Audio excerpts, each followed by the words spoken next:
Hi friends, இன்னைக்கு வந்து நம்ம மாங்காய் ஊறுகாய் தான் எப்படி செய்யறதுன்னு பார்க்கலாம். அதுக்கு வந்து நாம் கடுகு, சீரகம், வெந்தயம், அப்புறம் கொஞ்சம் காஞ்ச மிளகா, அப்புறம் கருவேப்பிலை இதெல்லாம் ஃப்ரை பண்ணி இது கிரைண்ட் பண்ணி இதில் வச்சுருக்கோம். இன்னொரு பாத்திரத்தில் வந்து எண்ணெய் விட்டு அதில் சீரகம் போட்டிருக்கோம், கடுகு போட்டிருக்கிறோம். இது கூட கொஞ்சம் டர்மரிக் ஆட் பண்ணலாம், இது கூட கொஞ்சம் பெருங்காயமும் சேர்க்கலாம். இப்போ வந்து பூண்டு, கருவேப்பிலையும் ஆட் பண்ணலாம். இது கூட வந்து நம்ம கிரைண்ட் பண்ணி வச்ச மசாலாவை ஆட் பண்ணலாம். இது கூட கொஞ்சம் வந்து சால்ட் ஆட் பண்ணலாம். சால்ட் ஆட் பண்ணி நல்லா மிக்ஸ் பண்ணி விட்டுட்டு, ஆல்ரெடி நம்ம வந்து மாங்காயில் சால்ட் வந்து போட்டு வச்சுருக்கோம். இது வந்து மாங்காய் கூடயே போட்டு நல்லா மிக்ஸ் பண்ணி விட்டுடலாம். நாங்கள் வந்து இதுக்கு வந்து வெல்லம் வந்து இதுக்கு ஆப்ஷனலாக போடுறோம்.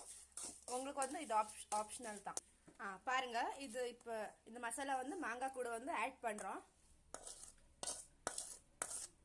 இப்போ வந்து நல்லா மிக்ஸ் பண்ணிடலாம். பாருங்கள் ஃப்ரெண்ட்ஸ், இதே மாதிரி நல்லா மிக்ஸ் பண்ணி விட்டுடலாம். நீங்களும் இதே மாதிரி